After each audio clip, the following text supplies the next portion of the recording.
Since 2015, when we ended our last episode on America through Chinese eyes, a great deal of change has happened in the political culture of both countries.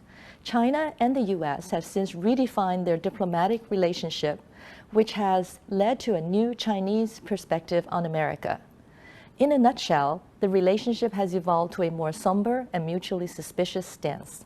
Three major factors driving the change in China are the leadership of President Xi Jinping, the increased strength of the Chinese economy, and China's new role of engagement on the international stage. Let's look at these three elements one by one.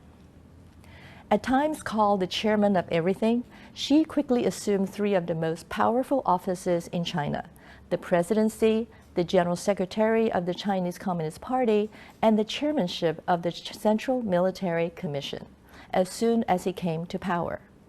With the consolidation of political and military power in his hands, Xi engineered the removal of term limits for the presidency, thereby paving the way for potentially serving as president for life. He is the only leader after Mao to have his name and his ideology, Xi Jinping thought on socialism with Chinese characteristics for a new era, mentioned in the preamble to the Chinese Constitution. Under Xi's leadership, the party issued an internal document number 9, which declared that Western democracy and universal values of human rights, as well as several other subversive currents, will undermine the power of the party unless they were eradicated. Consequently, China is tightening internal control on its citizens with the use of cyber technology. It developed a comprehensive surveillance system by registering a person's ID number, bank account information, facial and voice features in a national database. Its effectiveness was demonstrated when Jackie Chung, a popular singer from Hong Kong, performed to large crowds in various cities in China. 11 men on the most wanted list were caught by the authorities when they passed through the arena's security checkpoints equipped with facial recognition technology. This surveillance system enables the Chinese state to monitor movements of people whom it deems dangerous and subversive, especially those influenced by American and other foreign ideas. Another example is a new way to engineer behavior with the introduction of a social credit system. The system rewards desirable behavior and punishes bad behavior based on information collected from government data, corporate records, online shopping, social media usages, and private reporting by citizens.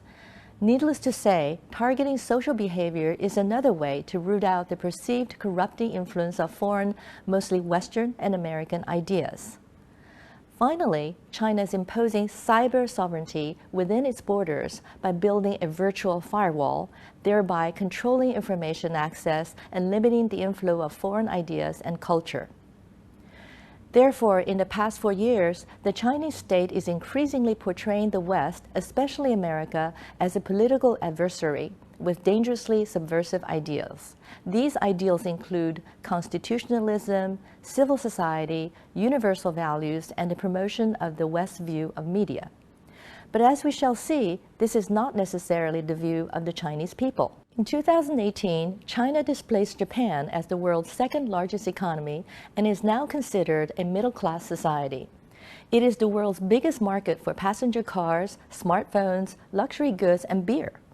Yet China has defied Western expectation, as expressed by American President George H.W. Bush in 1990, that greater commercial interaction with China will bring liberalization of the Chinese economy and greater openness. Instead of opening up the economy to greater competition, President Xi has chosen the state capitalist model. He is strengthening the power of state-owned enterprises and reviving the party committees embedded in every Chinese company. Similar Communist Party committees have even been put in place in foreign and American multinational corporations, and management needs to seek permission from these committees for all major decisions. Self-censorship, such as not mentioning the Dalai Lama or human rights violations and taking China's position on Taiwan, is another price that Western businesses are willing to pay in order to remain in China. Foreign companies that hope to capture China's huge market, such as Google and Apple, have often agreed to sign joint venture agreements on the condition of transferring technology to their Chinese partners. Despite American willingness to sacrifice core Western values and best practices to obtain a share of the lucrative Chinese market, multiple instances of Chinese breaches of fair play, Chinese hacking, and Chinese stealing of U.S. intellectual property have been revealed in the past. It is estimated that the U.S. loses intellectual property worth up to $600 billion a year as a result of foreign theft, and mostly to China.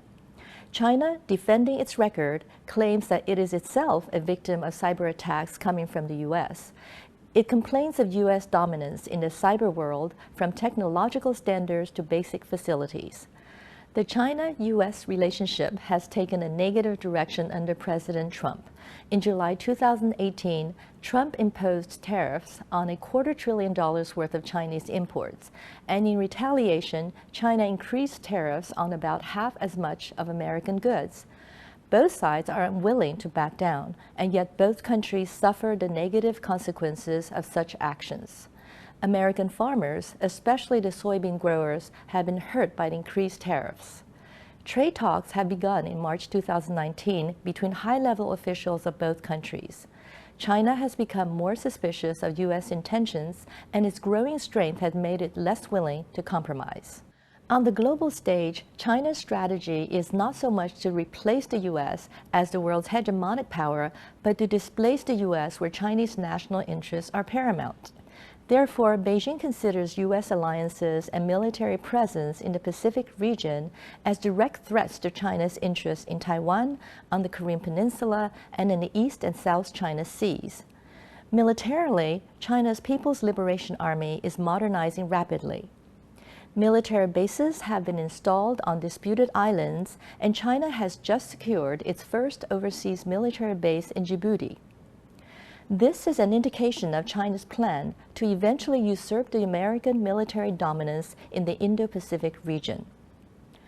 China has created a set of regional and international institutions that excludes the U.S., such as the Asian Infrastructure Investment Bank, or AIIB. Modeled after the World Bank, the AIIB is one of the biggest financial institutions in the world today. It provides funding for the development projects in the Asia-Pacific region. The One Belt, One Road initiative, kicked off by Xi Jinping in 2013, involves two parts. The first part encompasses the construction of roads, railroads, and pipelines connecting China to Europe via Central Asia along the ancient Silk Trade route. The second part involves a maritime Silk Road linking China's eastern ports to Europe via Southeast Asia. There are 900 such projects underway. In launching this initiative, China is creating its own sphere of influence, thereby thwarting American interests in Southeast and Central Asia. Most importantly, we must distinguish the Chinese people's view from the government's view of America. Chinese people continue to view multiple aspects of American life favorably. The air, food, and water qualities are considered much higher and safer in the U.S. They appreciate the rule of law, the strength of the American Constitution, and America as a well-functioning democracy. The Chinese believe that the American school system, with its emphasis on creativity and critical thinking skills, is superior. Wealthy Chinese today continue to move their assets abroad, especially to the U.S., and prefer to send their children to study in the U.S. as well. China seeks to influence American public opinion by various means. Second only to Russia, China has the most well-funded and extensive set of activities meant to sway American views of China. To be sure, unlike the Russians, the Chinese do not meddle in elections nor attempt to polarize America by engineering fake news, and many of their activities fall within normal diplomatic boundaries. Nevertheless, there are some shadowy Chinese engagements that could undermine the American democratic process. China's United Front Work Department works on influencing American institutions at every level of society. China, like many countries, hires lobbyists to advance its interests with American federal and state politicians. On university campuses, the Chinese state-funded Confucius Institutes infuse their language curriculum with a political agenda, while the Chinese Students and Scholars Associations support Chinese government policy, such as mobilizing Chinese students to protest visits by the Dalai Lama. At U.S. think tanks, Chinese operatives often attempt to influence the activities of researchers and scholars while restricting the activities of U.S. think tanks and American scholars in China. On a personal level, Chinese Americans who are critical of China or supportive of Taiwan are sometimes pressured into silence for fear that their relatives in China will suffer the consequences. While the list is alarming, we must put this finding in perspective. Lest we treat every Chinese person in America as a spy, we have to remember that these activities are carried out by a minority of Chinese state-funded agents and that the majority of Chinese Americans are as patriotic as non-Chinese Americans. The China-bashing climate generated by the current U.S. administration and the increasingly chauvinistic and authoritarian attitude of the Chinese state are two dangerous political forces threatening to destroy the deep ties of friendship, cultural exchange, and collaboration that had existed for centuries between the two countries. In times like this, understanding how America is viewed through Chinese eyes helps to dispel misunderstanding and hostility. Thank you for watching.